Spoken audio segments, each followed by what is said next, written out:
שלום לכם מכלכליסט TV. אז אתם חוזרים הביתה אחרי יום של עבודה, ולפעמים ממש אין לכם כוח להכין לעצמכם ארוחה. האפשרות הכמעט יחידה שלכם היא להזמין אוכל מהפיצריה הקרובה או מהמסעדה הקרובה עליכם. אבל מה אם הייתם יכולים להזמין אוכל מהשכן שלכם שבכלל לא הכרתם, אבל מסתבר שהוא בשלן בכלל לא רע? חברת הומי פוד מנסה לעשות שינוי בתמונה הזאת, ואיתנו נמצא אילן פלג ממייסדי החברה. שלום אילן. אהלן, שלום. אז אתם בעצם מנסים לעשות לשוק הזמנות האוכל מה ש-Airbnb עשתה לבתי המלון? זה בעצם הרעיון? בדיוק. כמו ש-Airbnb אפשרה להמון אנשים לקבל הכנסה נוספת מאירוח של אנשים בדירה הפרטית שלהם, אנחנו רוצים לאפשר להמון אנשים שאוהבים לבשל, לקבל איזה הכנסה נוספת על משהו שהם עושים במילא. אם הם מכינים אוכל לילדים שלהם, אז עכשיו הם יוכלו להכין אקסטרה, עוד סיר, עוד איזה ארוחה, ובאמת לקבל הכנסה נוספת. השינוע כרגע מתבצע בעיקר באופן עצמאי, זאת אומרת, או על ידי הלקוח, או על ידי הבשלנים, שרובם אגב כן מאפשרים משלוח, היות וזה מבוסס מיקום, זה מתאים להם. אנחנו בקרוב גם נשתף פעולה עם חברת משלוחים חיצונית, וזה יהיה גם יותר נוח לשני הצדדים. אוקיי, עכשיו אנחנו מכירים סטארט-אפים שמאפשרים לאנשים פרטיים לשתף אוכל, זה EatWiz למשל, או ימי. נכון. מה ההבדלים ביניהם לביניכם? יש המון סטארט-אפים שהתחילו להתעסק באירוח של אנשים בשביל ארוחה באמת. אנחנו לא מתעסקים באירוח. אנחנו בעצם מאפשרים לבן אדם, לקוח הקצה, במקום שיהיה לו מקרר ריק כשהוא חוזר מעבודה בשעה מאוחרת, שהמקרר יהיה מלא במספר סירים ככה שהוא בדיוק רכש אצל שכנה שלו או מי שגרה בסביבה שלו.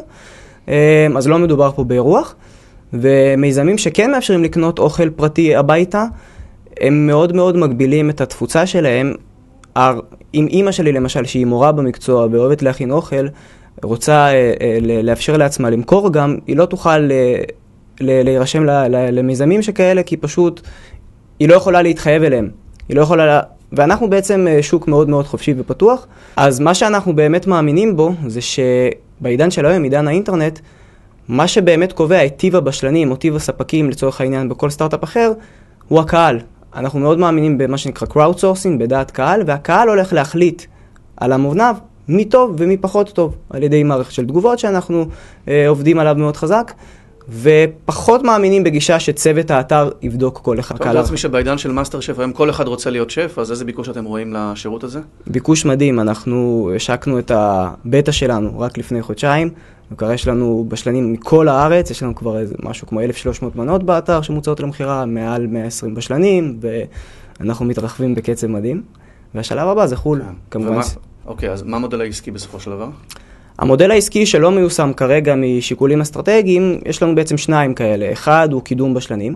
קודם כל אני אציין שההרשמה למיזם היא חינמית לחלוטין, אבל במודל של פרימי יהיו תמיד בשלנים שירצו לקבל עוד הזמנות ופיצ'רים נוספים פרסומיים כאלה ואחרים שנאפשר להם. ודבר אולי העיקרי זה עמלות קטנות מכל עסקה שתתבצע דרכנו. אנחנו מביאים לכם את הפלטפורמה, אז בואו ככה תעזרו לנו ביחד באמת לעורר פה איזה מהפכה. כרגע הכל חינמי, זה גם יהיה ככה בזמן, לא מעט זמן. טוב, אילן, אז דרך חדשה להכיר את השכנים וגם עוד דרך לקבל ארוחה טובה, אז תודה שבאת עלינו, תודה שהייתם איתנו כאן בכלכליסט TV, בתיאבון.